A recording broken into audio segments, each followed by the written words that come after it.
Hello, everyone. Good noon. Hope you all are doing great. So we are back with our signature webinar called Meet the Global Leader. So like it is organized by School of Entrepreneurship Development, which is a Bangladesh-based non-profit organization. So our main audience is basically undergrad students, entrepreneurs who are like in need of so much access to resources and information. So we are organizing this type of webinar to just share the life stories of our guests that we invite from different part of the world. And today we have invited Deepika. She has so many things to share. It's very wonderful. We believe that our audience will love it. So Deepika, welcome to the session. Yeah, thank you for having me. Yeah, great. Deepika, would you like to share Mhm. in brief about you? Yeah. So, okay, I am Deepika. My main work is as a psychotherapist, as a family therapist, and as a somatic psychotherapist as well. So, I think I have been in the field of psychology for more than 11 years. And my career and interest in the field has grown from clinical work to family work to learning so much more about the connection between mind and body. And 4 years ago, I started my own practice called the Open Connections, which is based in Singapore and more recently in Bali in Indonesia. And this is a center I've set up to help people with first is education about how mental health is important, how the mind and body is connected, how relationships are also key, and how do we work through all of that to live a good life quality, basically. And I also do therapy work and training work and workshops as part of the Open Connections. So that's my very long answer to your question. Great, wonderful. So, how did you start? I mean, in your professional career, how did you first start? Yeah. Yeah. Actually, the story went all the way back when I was 19 years old, and I stumbled. This was by chance or by big plan. I stumbled in a counseling class in Sydney, in Australia, and that class really changed how I saw relationship, how I saw the importance of something as basic as good quality listening, and that's what we were doing for each other for a whole semester. And I ended up completing the counseling course when I was in Sydney. And that just changed me in so many ways because we explored human emotions, we explored relationship quality, we explored, how important it is to have space to understand how we feel. So I think I was changed after that. And then one thing led to another. Yeah, so I was working in a school after that in Indonesia, and then I was in a residential treatment center in Singapore. So these are homes for teenagers who it was not safe for them to be at home. They had to be institutionalized. And I got a job there. So I learned so much more about teenage psychology. And then I decided to do a master's in it. I'm like, let's just pursue this and, learn a lot more about people. And so, yeah, that's how it started. Great. So I many mean, this is very important. I mean, like relationship healing center, like relationship. So we'll go deep into that. But before yeah, that, like you said, that you have been to different places. So yeah, you have seen people, you've been with people. So yeah, you have seen also some people who were successful, some people who failed, like due to some yeah, reasons. So like students, like undergrad students, yeah, especially in different countries, mm, they are confused. Most of them are confused, like yeah, like whether they're going to explore different career paths or to be an entrepreneur. So they are confused in that particular fact yeah, when they're students. So like the thing is, how, like you said, like psychotherapy, like yeah, how mental health is important, like to yeah, be fit or to do be successful, or it's for like health wise of the students or people. So how it is very important, like mental health issue for Yeah. students and how they can, develop a good mental health. Yeah, that's such a good question because I think what I'm seeing in the younger people nowadays, like in the age group you talked about, is a great deal of confusion. And I don't think it's their fault. I think it's because there's way more options, which is actually an exciting thing. It's actually good to have more options, especially in countries that are very newly developing, Bangladesh being one of them. But what I also find is that what happens is we call it decision paralysis. That which means that because we have so many options that we never had before, and we are excited and we want to do as much as we can, this confusion itself can be a place where many people actually get stuck. Now, for people and so this is when mental health comes into the picture. Those who are more oriented towards excitement, more oriented towards, oh, there are all these exciting things lined up for me. I can choose. I am optimistic about the outcome. This means that our mental health is in a pretty good space. But a lot of young people who are confused and are going through paralysis, this is when we start to have what we call depressive episodes, which means that there's a lot more like, okay, I don't think anything will work for me. I don't think I'm good enough for this. I don't think this job will want me.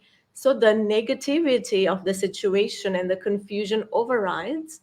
And this is when we know that we are probably not in the best mindset. And actually there are two things: one is mindset, one is mental health. They kind of influence each other, right? And mental health, the thing is, what makes it different is sometimes it is very affected by many many factors in our lives, like our upbringing, our family life, the way we grew up, our social life. For a lot of women, a lot of girls, is body image, how they look, and that can play such a big part in how they are choosing their way forward. So that would be, and mindset is when if our mental health is okay, then we are far more able to learn the skills to have what we call like a growth mindset, a mindset where I'm going to try all of these things, and even if I fail, there will be learnings and there will be opportunities to get better. So we want to get there. For young people, we want to get there. And the first thing to check is, are we ranging more on optimism? Oh, I can do this. Or we are ranging more on, it's too much. I think I will fail. I think it's overwhelming. And because if we are here, then the first thing we have to take note is, oh, we have to really learn how to self care. I'll pause there and let you ask if anything. Yeah, I mean, yeah, the thing that you have been sharing is really Mm, important. But let's take another perspective. I mean, what makes them what makes their mental health deteriorate? I mean, there are so many things they're involved with, like yeah. they have tension, they're in depression because of like social. They have a lot of social media accounts to like take care of. Yeah. Yeah. Like they're hanging out with friends, and at some point they're they're like stuck with their or they're in bit much tension regarding their like if there is an exam or like there is a presentation. So yeah, Yeah. are those, I mean, doing so many things within a short period of time, like involving with so many things, Right. are those going to affect their mental health?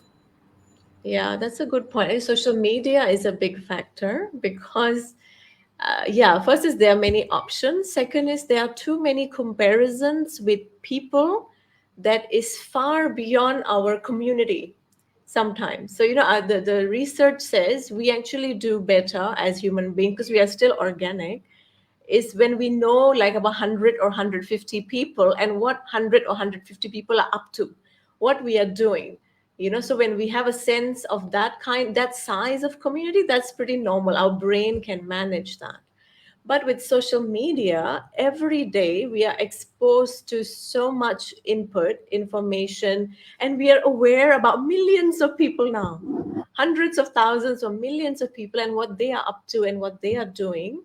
So, this actually puts an enormous stress on the brain because suddenly it feels like I'm not just now I have to be better than all these people in order to be qualified, in order to have a job, in order to make the income that I want to make.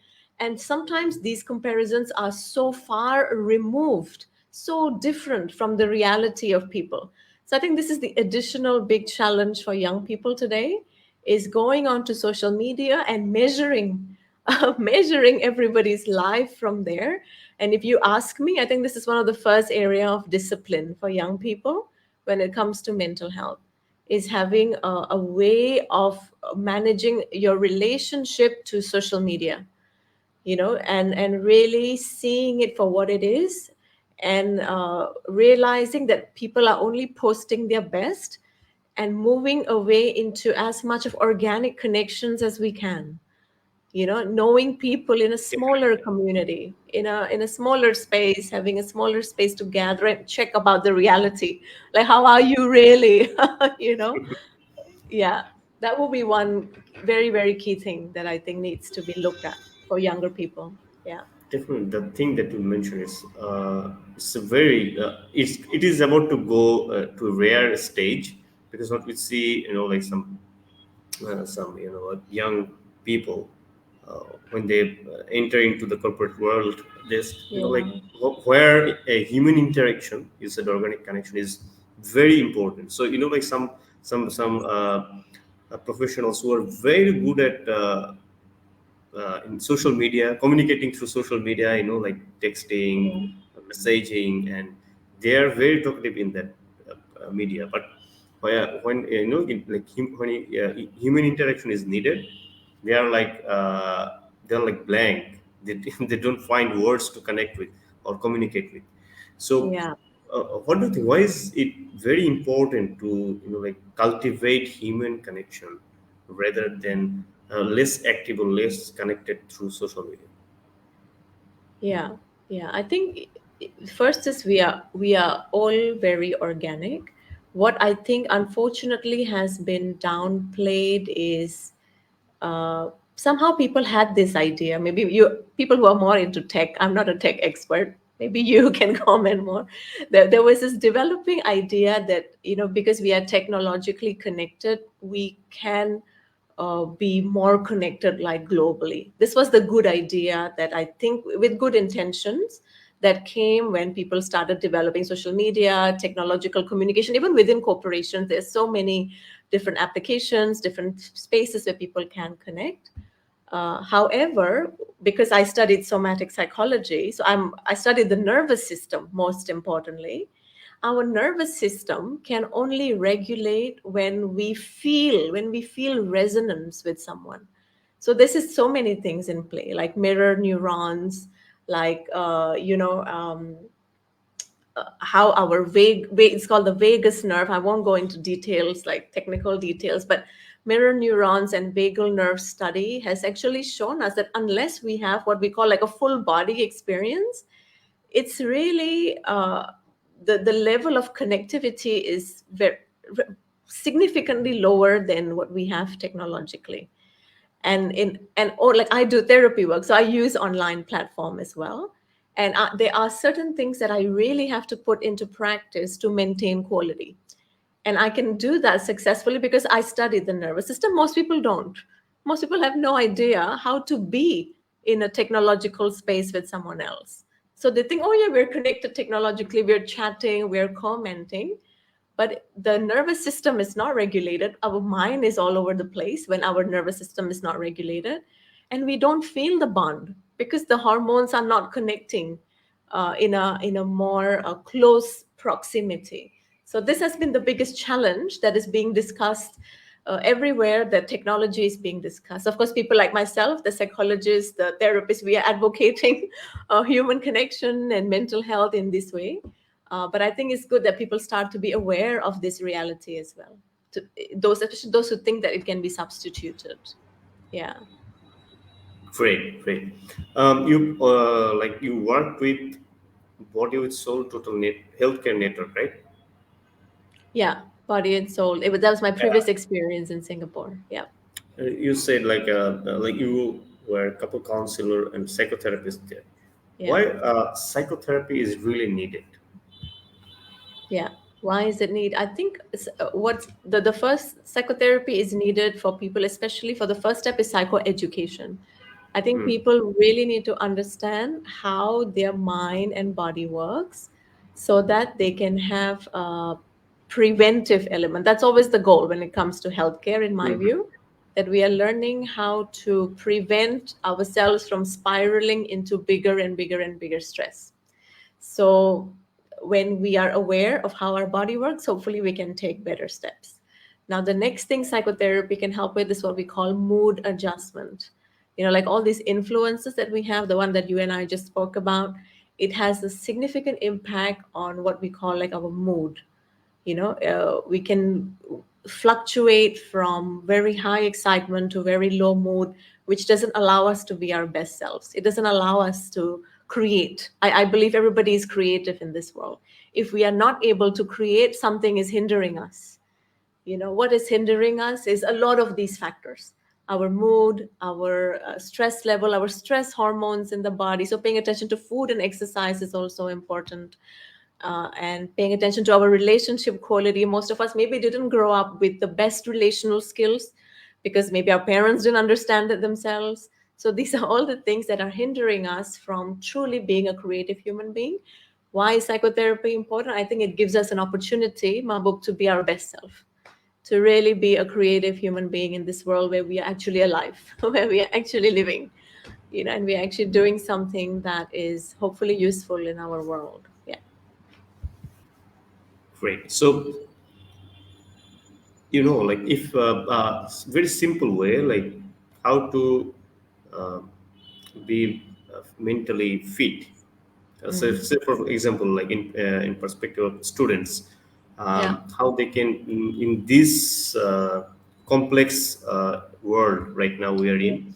So, Mm. how do they can develop this kind of mental health? So, Yeah. good mental health. Yeah. Yeah. Interesting. The best answer to complexity is simplicity. That's my belief.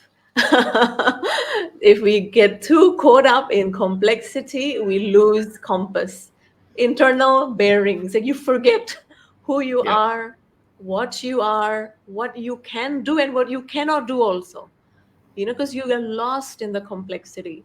So young people first is keep things basic, learn about something as simple as food. And everybody's diet and body needs are different. So what food suits you? What level of food do you need to be healthy, to be productive, to be active? Fitness goals, especially for boys, really look at what is a good shape for you to be in, what is a good weight goal for you to look good, but more importantly to feel good. So these two are already very, very key things, because now we are studying the gut microbiome as well, which is very linked to our mood. So if our microbiome, our, the different bacteria in our guts are not great, that our mental health is also not great.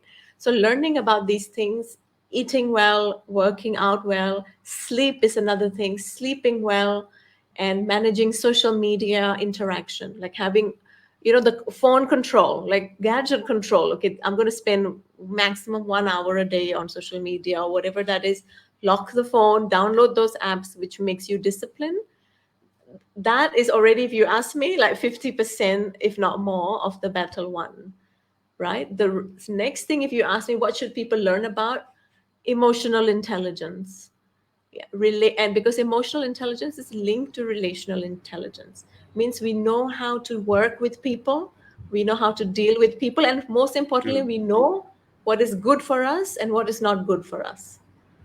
And then the last steps is moving closer and closer to our own creative purpose, to our own yeah, that is, I think, at a later stage. But at a student and a corporate level, these are basics right now, and keep things very simple. Do not get lost in the complexity, otherwise your life goes in that. That's my view. Great.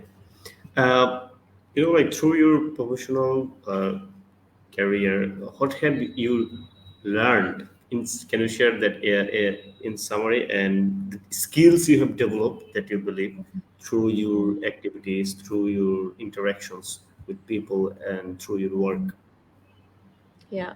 Yeah. What I have learned most is how to be more and more human, which people think that we know it, but we have no clue on, that there is what I call like a higher and higher and higher intelligence. So some of us have a great start when we are young. Our parents helped us get to know us better. But truth is, many of us don't. Many of us have had to figure out who we are as a person. And in the work that I have done and in my whole learning, we have like a learning process, classroom, we have like a supervision process where our work is supervised by mentors. And then we have research processes. And finally, we have clinical skills and all that. If there's anything that I've learned is the more we know who we are, the more emotionally and relationally intelligent we are. We have much better tools to live a life that we actually like and that we actually enjoy and that we actually feel fulfilled in. So that would be the greatest gift for me in moving along this pathway since I was 19. I'm 37 years old now, so it's been almost like 18 years going 20. And I have appreciated the skills of emotional intelligence and relational intelligence the most. And that is something that I hope to transfer over to people as well, because I think the more people know this, the more there will be a quality of life that people enjoy. And the younger you learn this, the better. Yeah. Did I answer you? Yeah, that's great. And through your work, like you say that you are like your organization that you are founded is the Open Connections. Yeah. So like why it's very interesting name. Like Open Connections uh, Yeah. seems like a connection which is open to be, but what is it about, and Yeah. why did you founded these organizations, and how it is Mm. creating impact Yeah. in people's life? Yeah. Right. So in my whole work experience in Singapore, I started with working in community service, schools, hospitals, private healthcare clinic, and corporations. I used to train for corporations as well on mental health. And in all my work, I realized that uh, as we go along, we start to develop our unique space. In every job, I think that is true, right? The more you know who you are, the more you integrate. You're like, okay, I think this is what I want to do. And I have Yeah. this vision that I want to fulfill, that I want to bring out in the world. And the open connections came from all of that because when I worked with all of the clinics, I realized everybody worked differently and it is much better for me to put out my vision in my own place. So I started the company in Singapore. Initially, it was just a clinical practice. So it has given me space to work with clients. And in Singapore, I think there is a whole process as to how they do diagnosis. But what I felt was needed was a good intervention on family therapy and for people to learn about their own body, their own mind and body connection. So I couldn't find a space that was doing this, so I developed my own and started it and then worked with people in that way. And why the open connections? I think it was, I think I named this when I was learning about the nervous system and the mind and body. And I realized that there's this whole tissues that we have tissues in our body. It's called like the fascia muscles. And the more constricted it is, the more closed it is, the less receptive we are to life. So if people are giving us new input, we don't want to learn. We're too stressed. We're like, oh yeah, I know that already. Oh, I don't want to listen to Mahbub. I know this. That means our body is in a constricted space.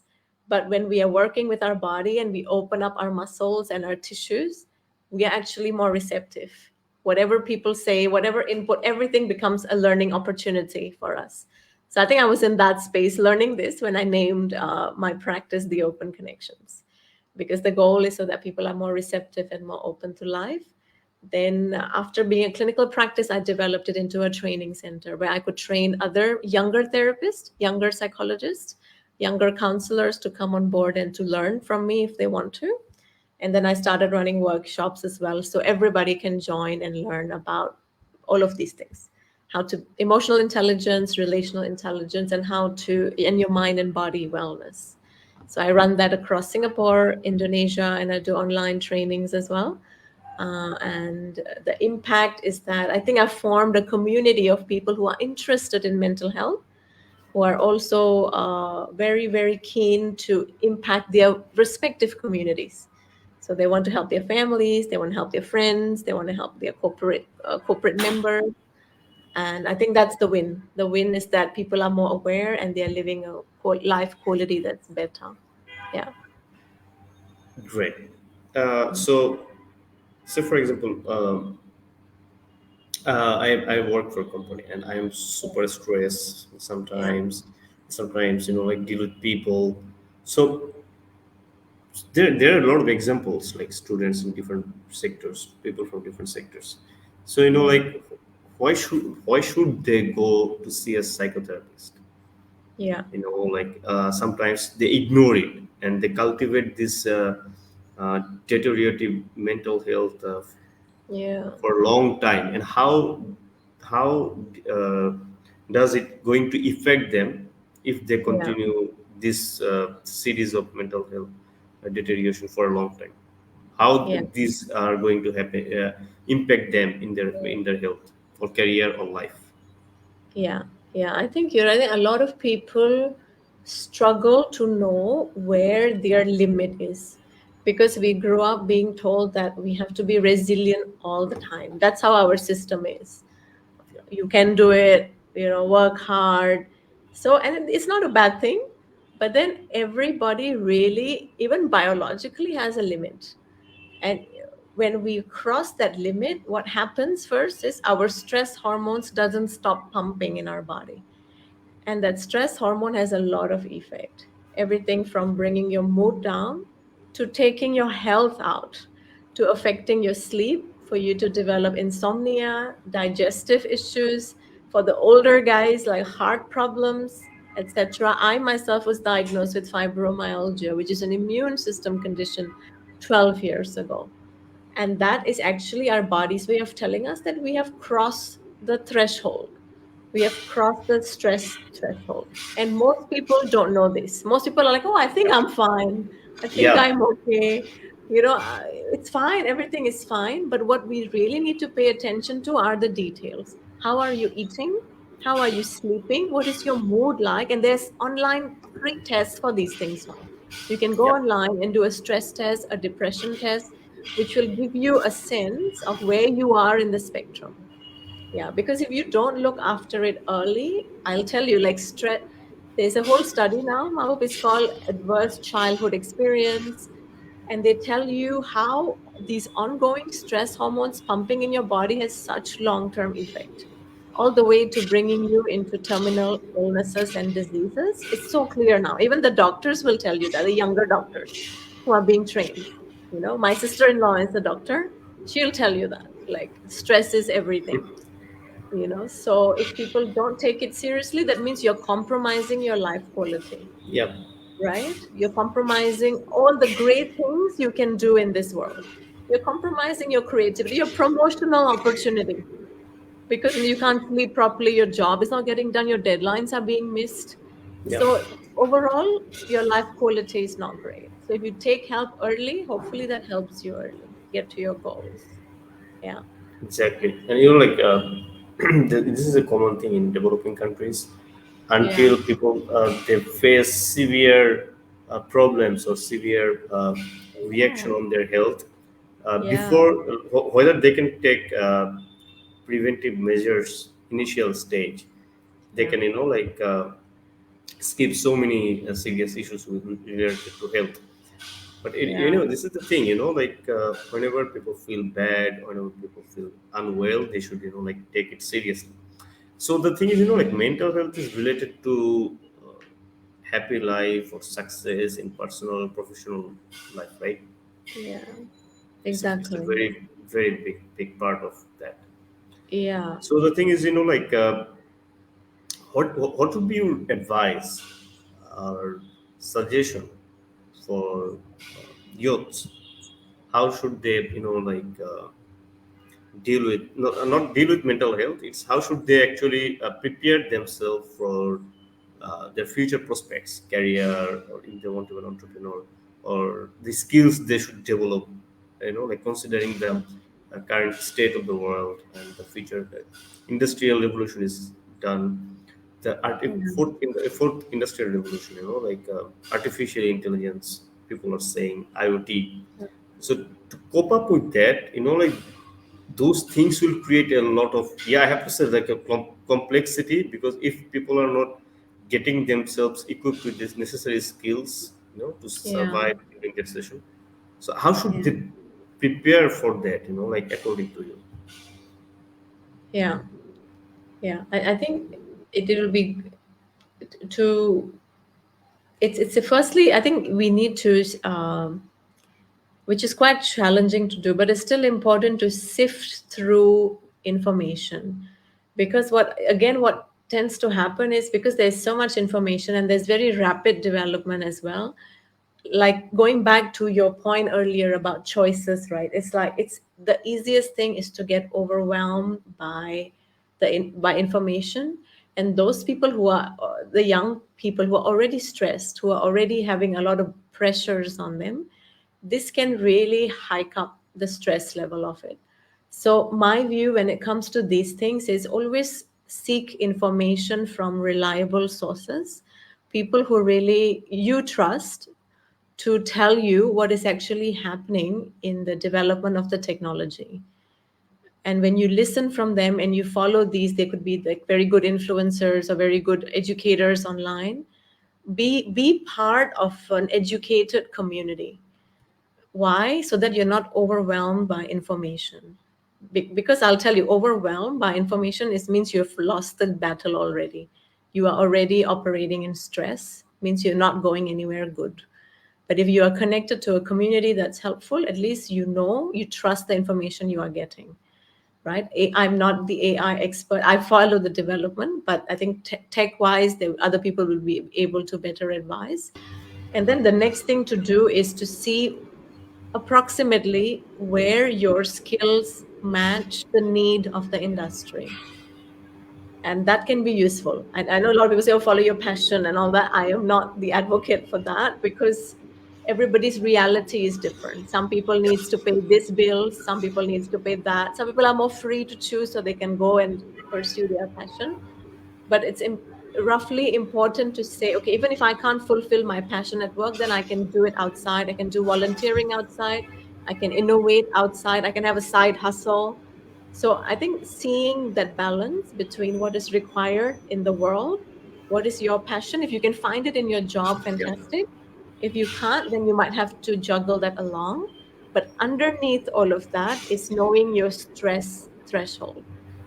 Anything that you do that tips above that doesn't give you a good prospect going forward long term. Yeah. Does that answer you? Yeah, that's perfect. So like we are about to end of our session, but the Yeah. very very important much uh, topic is, like you have mentioned few times, which is emotional intelligence. Yeah. So like we have searched a lot, there are books on that, there are corporate or training session on that, like coaching session on that. Yeah. So do you, in brief, can you share what actually emotional intelligence is and why it is so important, like in personal life and in professional life? Yeah. The basics is basically knowing that there are a range of emotions that we go through. And these emotions actually drive our behavior and decisions far more than we realize, right? And the reason we don't realize is because we were not raised in a way to learn these things. So that's the thing to know. There's a whole range of emotions, and then there are also feelings. But I won't talk about feelings. Maybe another time we can talk about it. But it's good to know that there is a whole range, and it actually touches on different part of our brains and our body, and they drive our decisions. A simple example is those of us who eat a lot of sugar, or maybe smoke a lot or drink a lot. These are all driven by emotions. So let's say I'm trying to make sugar. I love eating sugar. Sugar has been one of my challenge. So because I default to sugar so much, if I don't understand the emotions behind it, and the emotions are linked to which memories in my life, then I'm always going to not be able to overcome it. Means I will be stuck, right? And so that's one thing that emotional intelligence helps with, is knowledge of how emotions is driving my life, my decision and my choices. Second is for the other person, whether this is personal relationship, our romantic relationship, or our corporate work relationship. When we see someone else's behavior, we can move into what we call cognitive bias. Means, let's say you're Mahbub, you talk to me and you don't smile at me, and my default is like, oh, Mahbub doesn't like me, right? This means that I'm not relationally intelligent. I am operating based on very limited knowledge. Yeah. But if I understand how emotions are driving you, let's say maybe you had a bad day in the morning, maybe something happened in your world, and if I understand that, okay, these emotions impact behavior in this way, I will relate with you differently. I will have more skills in order to understand you. And so we have a better working relationship. So this is so relevant, even personally, even those who want to develop a romantic relationship, those who wants to get married, so important. And the same way it's important even in your job, right? Knowing these premises, great start. Great start for anyone who wants to develop. Great. This is, this is the first time we have a guest like you to talk about mental health. So, we have not gone to the regular path through this webinar. We wanted to know a little bit more about this mental health issue and stuff, how it is important to us. Divya, thank you so much for this is a very vast topic, and it's like you have a very long experience, and people study Yeah, and then go to therapy, be a therapist, psychotherapist. It's a very long story to keep it yeah, short. But the thing is, yeah, we believe that mental health is very important, and we also shared a lot of points, experiences. It's very we are very honored to have you with us. Through thank busy from your busy schedule, you have shared very important facts and knowledge with us. Our audience, first of all, they are students, again, the entrepreneurs. These two different segment is going to in different through different stages, like stress, and sometimes risk, challenges. So through your discussion, we believe that being fit mentally is very important, yeah, it's very important, yeah. So, on behalf of School of Entrepreneurship Development, we'd like to show our sincere gratitude and wish you very best of luck of what you're doing. And our relationship through this is going to continue. We believe that through different programs online, we believe. So, yeah, Deepika, thank you so much. yeah. Thank you so much. My absolute privilege to be invited to be part of this. And if it's useful, it makes me equally happy. So that's good. Great. Yeah. Dear audience, we believe that what you have learned through our guest today, that you are going to practice it. It's not like we don't try to just share and don't stop doing what you have listened to today, and keep practicing it, and that's how you are going to change, bring able you're going to be able to bring change in your life. So have a Yeah. good day, everyone, and Deepika, have a good day. Yeah. Thank you.